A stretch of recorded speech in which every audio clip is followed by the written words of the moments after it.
Thank you very much. And thank you also for organizing this very nice conference and the atmosphere here. So I changed my title, of course, several times, so it doesn't matter.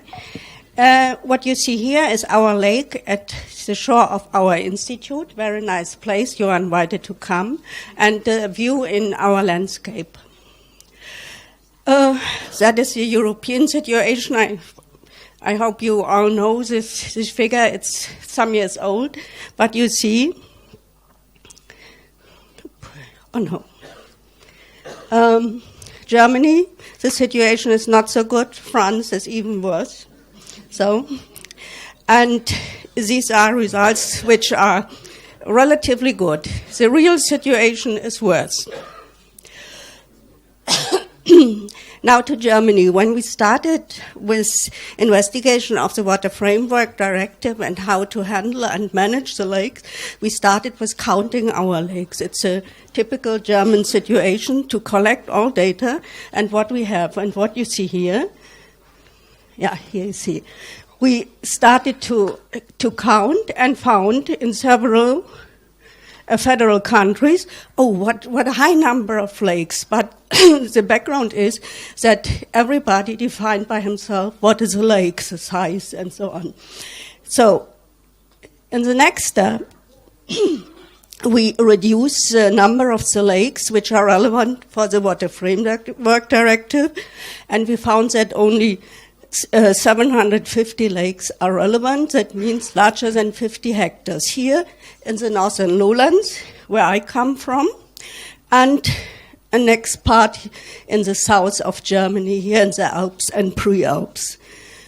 The middle Germany, the middle mountains, do not have natural lakes. They have reservoirs and mining lakes. So, and we had a very nice project lasting from 2010 to 2016. And the question was, what are the limiting factors for the bad water quality in our lakes? The title of the project is Nitro Limit. You can find it in the internet. And the question, where is nitrogen reduction ecologically meaningful? And what about the economic aspect? So I only want to talk today about nutrient and ecological aspects of nitrogen limitation. So the question is, remember the bad situation of the lakes in Germany and Europe, how to achieve good ecological status. And the next question, what limits biomass of phytoplankton? Is it nitrogen or phosphorus? Is it light? Is it silica? What is it? But we focused on nitrogen and phosphorus in this project and found that nitrogen limits phytoplankton biomass in many lakes in Germany, and therefore nitrogen reduction is ecologically meaningful. We have a very good database about our lakes and water quality data from nearly 500 lakes in the northern lowlands, about 500 measuring sites, 6,000 data sets about morphometry, and what is especially important, the lake types. We distinguish different lake types, composition and biomass of phytoplankton, also the macrophytes were included, and the nutrient concentration, phosphorus and nitrogen in the dissolved and the total components. So, and what we found was that 80% of our lakes are not in good ecological status. So, this was according to the PSI, that is a special German assessment system, Phytoplankton Lake Index. You can find it in the internet, also in English description. And also, considering the macrophytes, it's the same situation. What we did, we distinguished for the lake types the shallow lakes, and you see here that the highest number of very shallow lakes has also the highest portion of moderate, poor, and bad status. These lakes have a risk not to reach the good ecological status. That is the same what you have here, the very shallow lakes, and that is in accordance to the intercalibration system for the central lowlands, where we also have the lake type very shallow lakes. A little bit better is the situation concerning the stratified lakes, and the different types are related to the size of the catchment and the potential of the nutrient input in our lakes. So when do we speak about nitrogen or phosphorus limitations? There we had a statistic analysis of our data and related it to good ecological status for the different lake types. We found that the best relation is concerning the dissolved inorganic nitrogen to total phosphorus concentration. Is it lower than 1.6, then we assume to have nitrogen limitation. Is it higher, we have phosphorus limitation.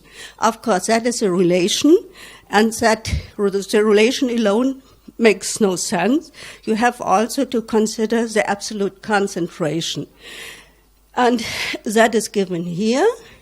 For the nitrogen limitation, we only considered the situation if the dissolved inorganic nitrogen is lower than 140 microgram per liter. This is microgram, not milligram. I saw yesterday you have here 40, 50 milligram nitrate per liter. So there's a large difference. So, and phosphorus limitation situation is when we have dissolved inorganic phosphorus lower than 25 microgram per liter.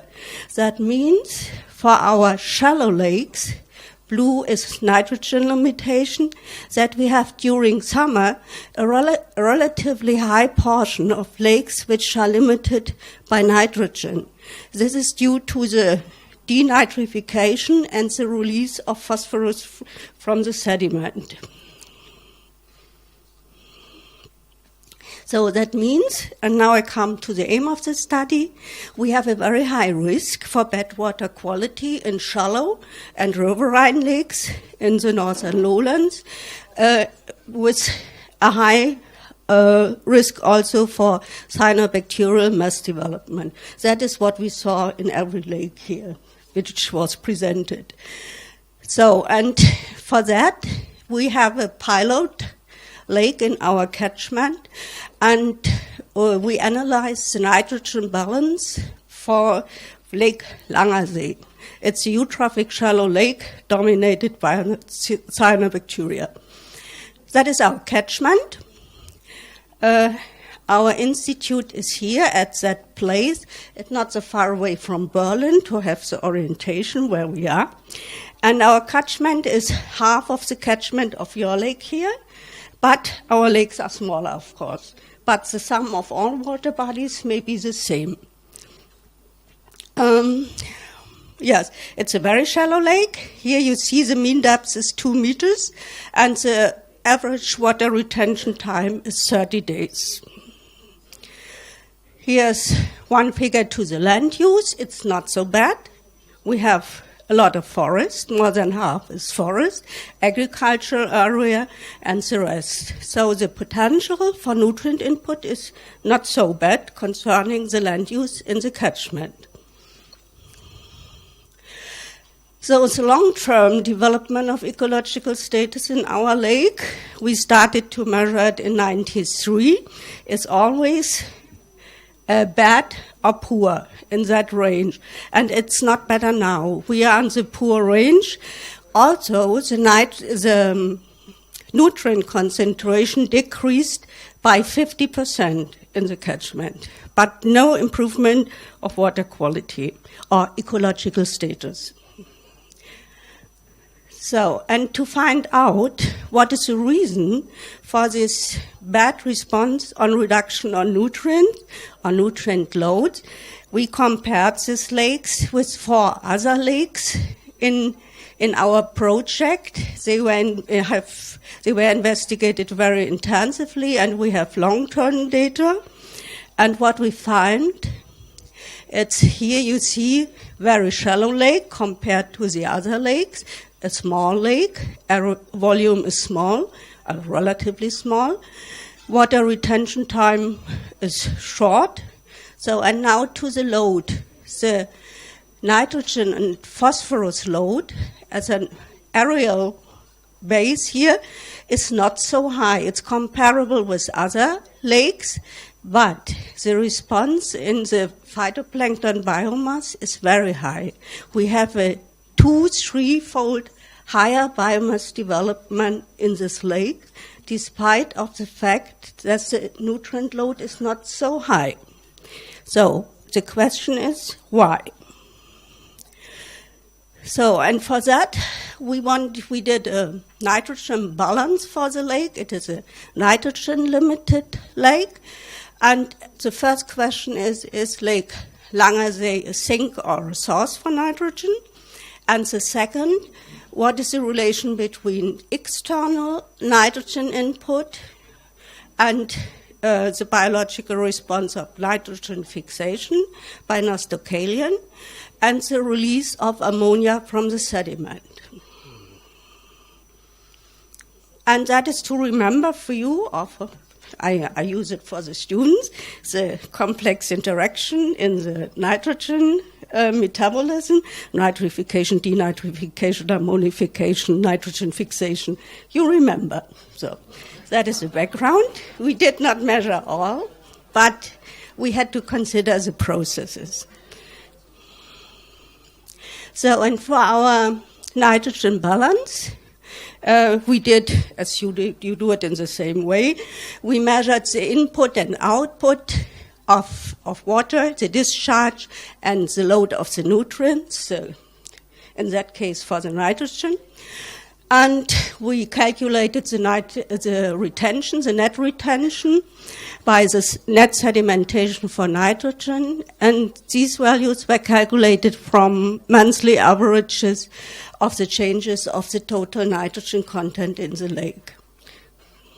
So input, output, net sedimentation, and followed by some processes that we measured, not all, but we tried to measure most of the nitrogen turnover processes.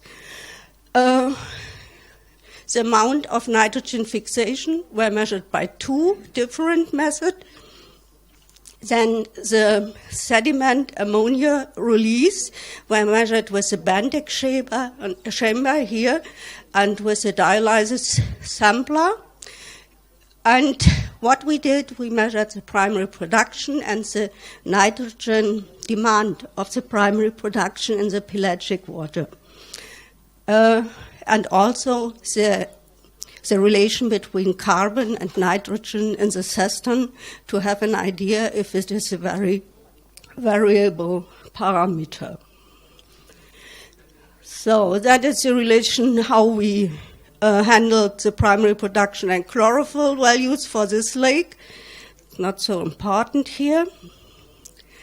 So, and now to the results, to the nitrogen balance of our Lake Langersee. The input of nitrogen were on average about 40 tons per year, between 50 and 27 tons. And this is mainly by surface water input. We do not know about our groundwater, but we assume that it has a low impact in that region. And if we distinguish the different sources of the surface water input, we found that most of the surface water input or dominates the inputs, only a very small part by atmospheric deposition. So, and another result is that the inflowing water has from the discharge this typical behavior as we have it all in Europe, with a minimum in summer and a very relatively low load, as you can see here.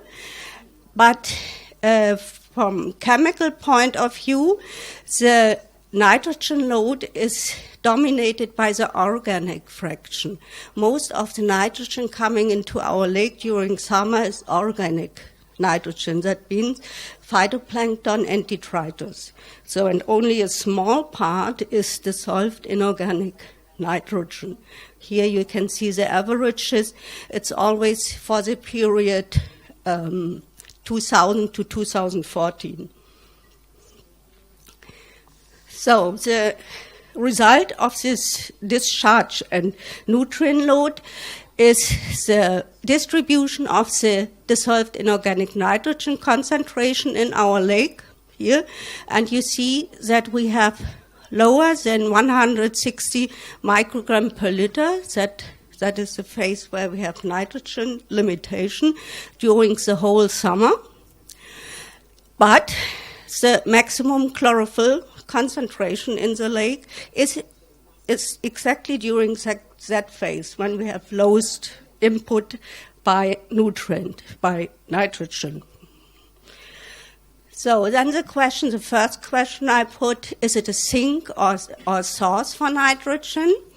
And here is the annual average, the monthly average for the whole investigation time.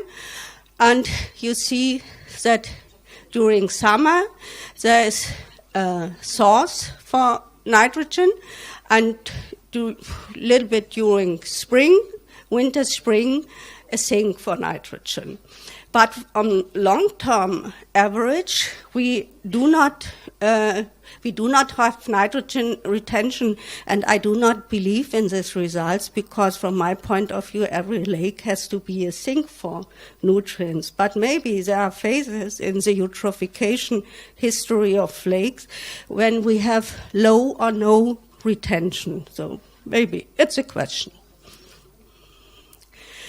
So, and now to the second question, what about the processes in an annual cycle concerning the input of nitrogen and the response of the phytoplankton in the lake? So here's the monthly average of the inflow of dissolved inorganic nitrogen. Yes, and what you see during high discharge in the cold season, it's relatively high, not compared to your lake here, but for us it is high. So, and continue with the nitrogen demand of the primary producer. That is the primary production on long-term average for the phytoplankton and the amount of nitrogen they need to realize this high amount of chlorophyll in their biomass. So you see here, the dissolved inorganic nitrogen load does not cover this high demand of phytoplankton nitrogen for the primary producers.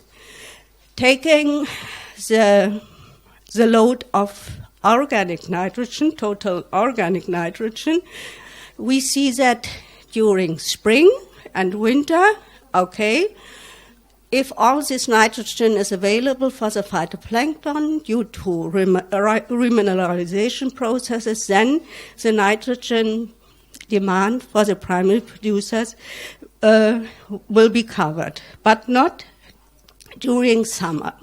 So, and for that, we added the atmospheric deposition as nothing, you can forget for it, but the release of ammonia from the sediment. That is a process what everybody knows, but we measured, so we quantified it. So, and that is a high amount what will be released during summer.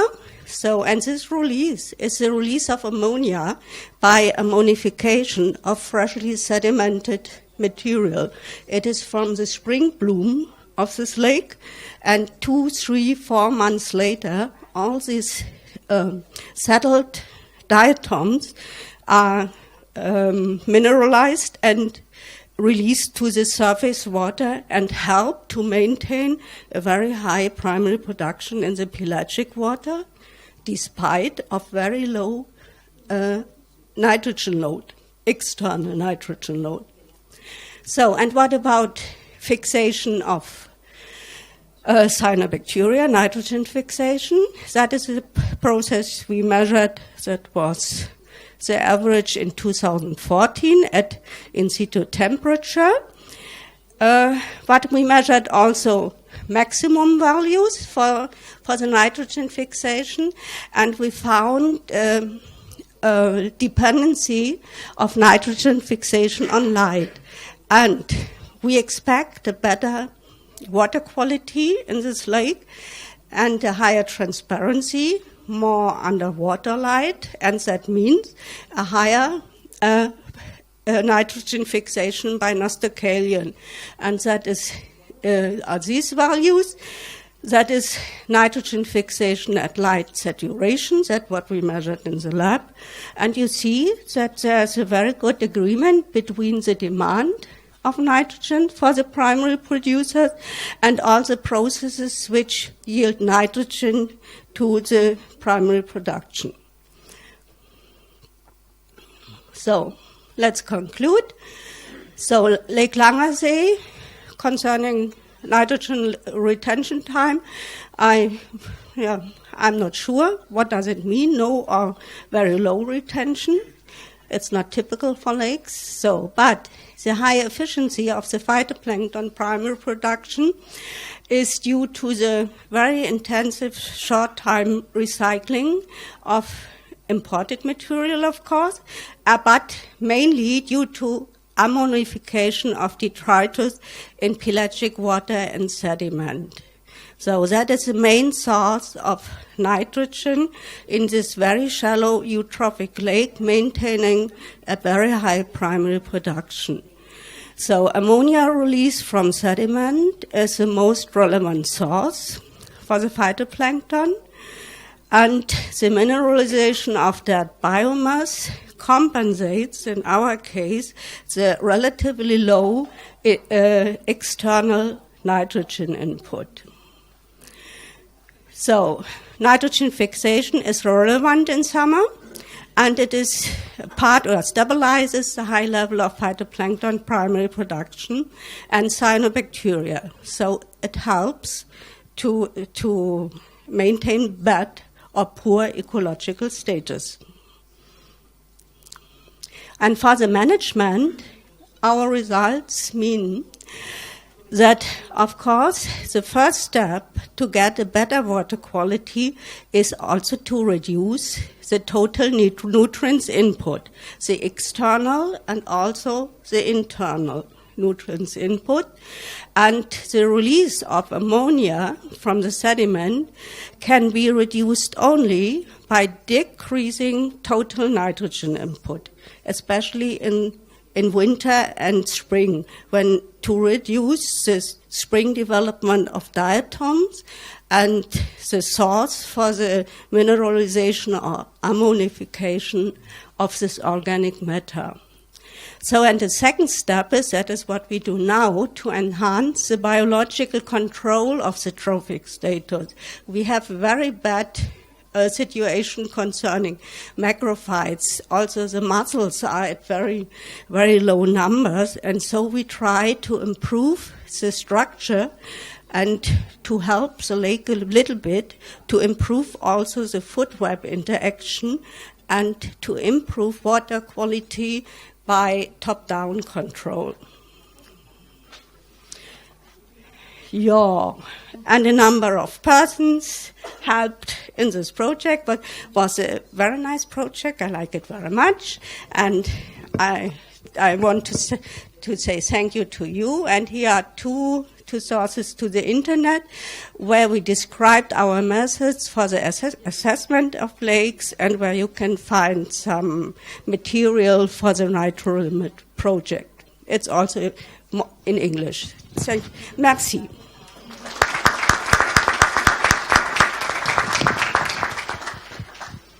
Thank you, Brigitte. Das war gründlich, ne? Measurements, data, very good. Any questions for this talk too? At least.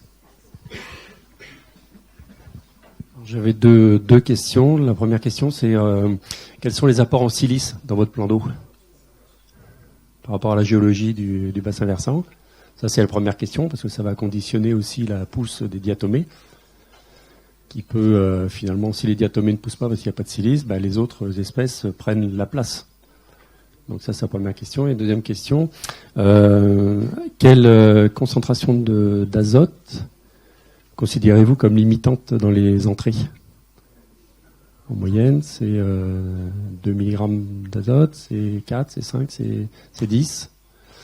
Et puis, est-ce que vous avez fait le même exercice pour le phosphore ? Parce que c'est vrai que ça interpelle quand même par rapport à la littérature classique sur le rôle du phosphore, notamment par rapport aux cyanobactéries. Donc voilà mes questions principales.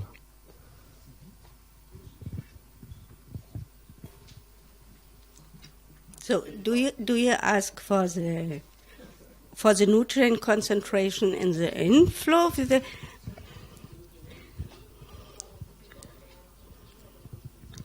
Oui. The input in winter and spring. Okay. The concentration are similar to that what we have in the lake, so they are not higher. So and the chance to reduce it, this is very low because of the policy in the agriculture. We have now from agricultural practice with high amount of fertilizer, high nitrogen input. I do not expect a decrease in nitrogen input in our inflow in the next years. So, I'm very pessimistic. Okay. Finalement, le curage du plan d'eau serait peut-être plus efficace, puisqu'on voit que tout arrive en période estivale, notamment le recyclage de l'azote en provenance du sédiment. Donc finalement, si vous curez votre plan d'eau, vous allez réinitialiser le système plus rapidement, peut-être. Je sais pas, c'est une question un peu provocatrice, mais... To drain the catchment or to drain the sediment area? The sediment in the lake. Catchment. Yeah. Okay. Now, we can do it, of course. Okay. But nobody will give money for it, I'm sure. Right. And what about silica? Silica? Yeah, silica. Silica in Lake Langesee, silica is relatively high. We have a gradient in this lake change, starting with very low concentration, but in that region, of course, it is limiting in April, so the spring development, but it's 4, 5, 6 milligram per liter silica. What was the proportion of different kinds of algae, diatom, cyanobacteria, notably in summer? What is the proportion of different species of phytoplankton in summer? Yeah. The proportion is now between 60 and 80 to 90% of the total phytoplankton are cyanobacteria in our lakes. During summer, of course, during high summer. And I'd ask again the question about phosphorus. Mm-hmm. You did the similar study about phosphorus? We measured the phosphate. We measured also the release of phosphate, and of course we are at very low level of the concentration. So but we believe in this more nitrogen limitation during summer. It's much low because during summer we have a higher release related to nitrogen, ammonia, of phosphorus. So during summer, phosphorus is not so important during summer, not in spring and not in autumn.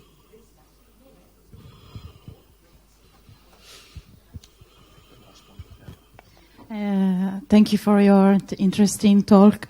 And somebody proposed to drain the sediment, and I'm wondering if you thought about pumping oxygen in your lake to improve. To decrease the ammonification during winter, I'm really. It's strange for me to see ammonification. What is your temperature in your lake during winter? I would not expect to have a lot of. 2 degree, 1 degree, 2 degree, 4 degree, 5 degree. It depends. Okay. And what about oxygen then? Oxygen is very good in our lake. And in the pelagic water, of course. The sediment is anoxic. Okay. Yeah, that's the same situation, I think, in all eutrophic. It's a very shallow lake with a relatively good supply of oxygen because of this mixing behavior and the high primary production.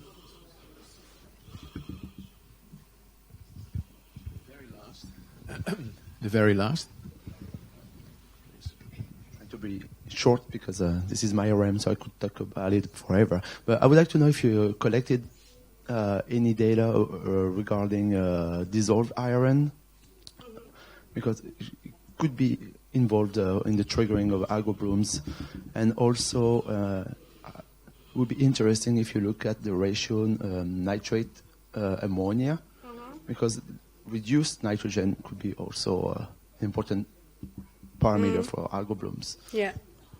As a first question to the dissolved iron, it's at a very low status in Lake Langersee, in pelagic water, but we did not investigate the influence on the phytoplankton development, but on the release of phosphorus, the iron-phosphorus ratio in the sediment. So it is very low.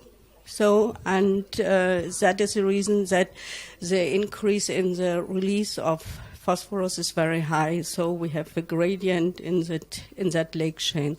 And the second question, oh God, forgot. What? Nitrate ammonia relation.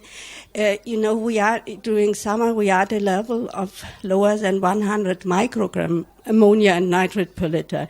And even if I come to the lab and they are analyzing ammonia, it's forbidden to respire because of the sensitivity of the method. And if we have 20 or 60 microgram per liter ammonia, it doesn't matter. I do not believe in this value. So, and the ratio is 1:1, about 1:1 between two, sometimes more ammonia, but at a very, very low level.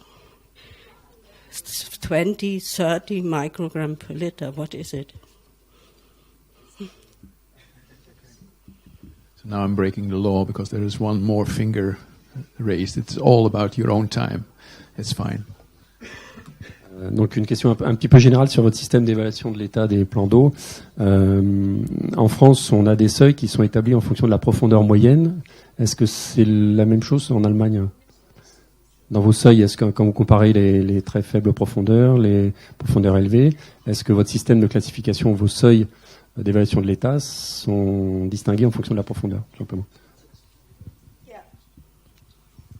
Yeah, it's a morphometry of the shallow lakes, and there's an agreement in Europe for the Central Baltic to distinguish the shallow lakes into the very shallow lakes, mean depth smaller than 3 meters, because they have another metabolism. They are more intensive in the exchange of nutrients, and the other shallow lakes. And there we have difficulties and discrepancy. I know the English colleagues use average depths up to 15 meters for shallow lakes. For me, it is too much. It is a stratified lake, so it's not solved up to now.